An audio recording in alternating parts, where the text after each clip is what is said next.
सर्वांना जय भीम। आजच्या विशेष भागामध्ये आपण जर बघितलं तर आज संपूर्ण भारतभर किंवा संपूर्ण विश्वभर आपण जर बघितलं तर आपला जो 26 नोव्हेंबर भारतीय संविधान दिन आहे तो अतिशय उत्साहाने साजरा केला गेला। वेगवेगळ्या ज्या शासकीय कार्यालय असतील किंवा वेगवेगळे ज्या ठिकाणी संविधानाच्या माध्यमातून देशाचं जे काम आहे ते चाललं जाते किंवा त्या माध्यमातून आपली जी भारताची ही संरचना आहे ती पुढे गेली जाते, अशा वेगवेगळ्या प्रशासकीय भागांमध्ये अतिशय मोठ्या उत्साहामध्ये हा संविधान दिन जो आहे तो साजरा झालेला आहे। वेगवेगळ्या पक्षाच्या माध्यमातून किंवा वेगवेगळ्या संघटनांच्या माध्यमातून हा जो संविधान दिन आहे तो आज संपूर्ण भारतभर अतिशय जल्लोषामध्ये आहे तो साजरा झालेला आहे। आणि म्हणून याच निमित्तानं आज या संविधानाची प्रास्ताविका जी आहे किंवा संविधानाचा जो उद्देश आहे किंवा ही जी उद्देशिका आहे तिचा जो अर्थ आहे तो आपण आजच्या या विशेष भागामध्ये पाहणार आहोत। आणि म्हणून या ठिकाणी आपण जर बघितलं तर भारताची जी निर्मिती आहे मग त्यामध्ये आपण जर बघितलं तर जो पूर्वीचा ब्रिटिश कालीन जो भाग आहे किंवा जो इतिहास आहे आणि त्यानंतर स्वातंत्र्यानंतरचा जो भाग आहे, अशा या दोन भागांमध्ये भारताला आपण नेहमीच बघत असतो। आणि म्हणून या भारताची जी ही प्रास्ताविका आहे, ही जी उद्देशिका आहे, त्यामध्ये या संविधानाचा जो मूल हेतू आहे, या संविधानाचं मेन तत्व आहे ते यामध्ये संविधानकारांनी मांडलेलं आहे। आणि म्हणून आपण जर बघितलं तर संपूर्ण भारतभर डॉक्टर बाबासाहेब आंबेडकर आहेत, त्यांना या संविधानाचे शिल्पकार किंवा या संविधानाचा मूलभूत असा बेस किंवा कॉन्स्टिट्यूशन आपण जर बघितलं तर निर्माता असं म्हणून त्यांना संपूर्ण भारतभर संबोधलं जातं। आणि म्हणून या संविधानाच्या माध्यमातून संपूर्ण जो आपला देश आहे तो चालवण्याचं काम होत असतं। आणि म्हणून या संविधानाची जी प्रास्ताविका आहे किंवा या संविधानाचा जो हेतू आहे तो या प्रास्ताविकेमध्ये संविधानकारांनी मांडलेला आहे। आणि म्हणून यामध्ये आपण आज या व्हिडिओमध्ये ही जी उद्देशिका आहे, ही जी प्रास्ताविका आहे ती थोडक्यामध्ये अभ्यासणार आहोत। या उद्देशिकेची सुरुवात केलेली आहे की आम्ही भारताचे लोक, भारताचे समाजवादी, धर्मनिरपेक्ष, लोकशाही गणराज्य घडवण्याचा व त्यांच्या सर्व नागरिकास सामाजिक, आर्थिक, राजनैतिक न्याय, त्याचबरोबर विचार, अभिव्यक्ती, विश्वास, श्रद्धा व उपासना यांचे स्वातंत्र्य आणि दर्जाची व संधीची समानता निश्चितपणे प्राप्त करून देण्याचा आणि त्या सर्वांमध्ये व्यक्तीची आणि राष्ट्राची प्रतिष्ठा व एकता व एकात्मता यांची आश्वासन देणारी बंधुता प्रवर्धित करण्याचा संकल्पपूर्वक निर्धार करून आमच्या संविधान सभेत आज दिनांक 26 नोव्हेंबर 1949 रोजी याद्वारे हे संविधान स्वतः प्रत अर्पण करून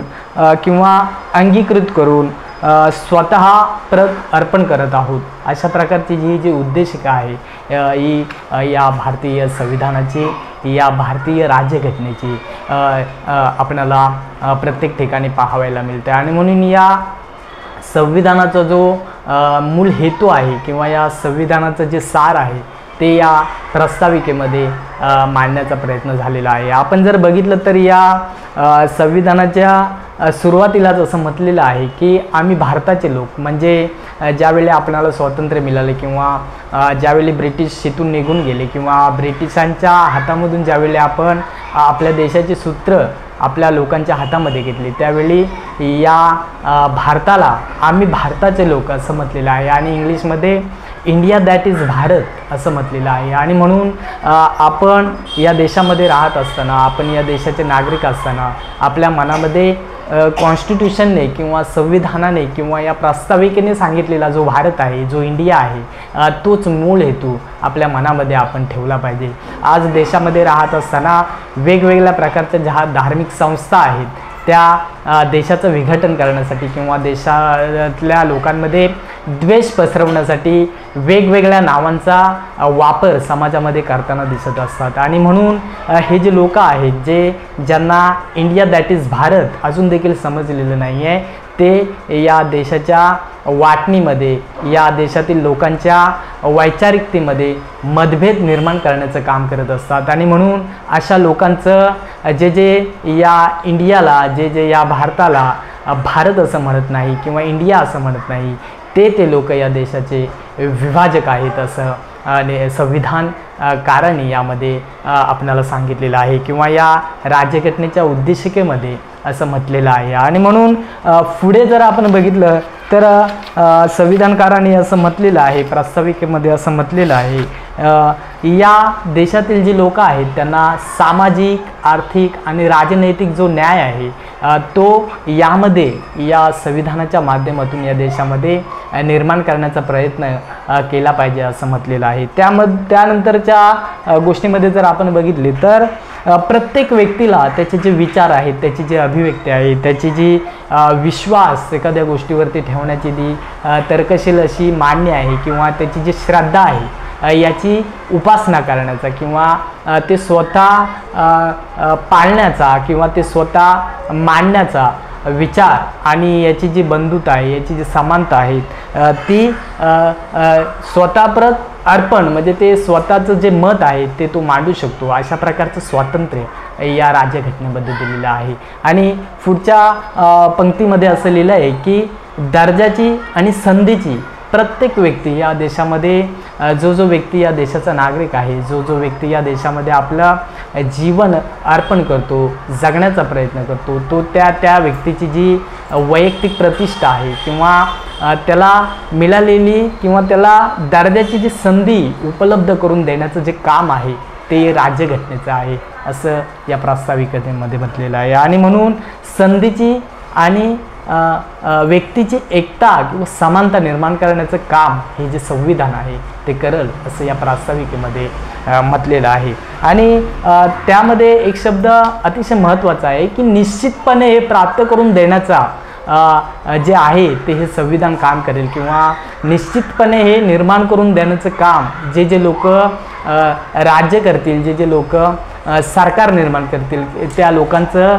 निश्चितपणे हे काम आहे की यावरील सगळ्या ज्या गोष्टी आहेत त्या निर्माण करण्याचा किंवा त्या या देशातील लोकांपर्यंत पोहोचवण्याचा असं या राज्यघटनेमध्ये म्हटलेलं आहे। आणि म्हणून त्यामध्ये व्यक्तीची एकात्मता, समानता आणि या सर्वांच्या माध्यमातून बंधुता निर्माण करण्याचं काम या संविधानाच्या माध्यमातून केलं जाईल असं या प्रास्ताविकेमध्ये म्हटलेलं आहे। आणि म्हणून आज या संविधान सभेत म्हणजे ज्यावेळी संविधान निर्माण झाले किंवा ज्यावेळी बाबासाहेबांनी हे संविधान देशाला दिलं त्यावेळी असं म्हटलं की या संविधान सभेमध्ये आज दिनांक 26 नोव्हेंबर 1949ला हे जे संविधान आहे ते या देशामध्ये आम्ही स्वीकारत आहोत।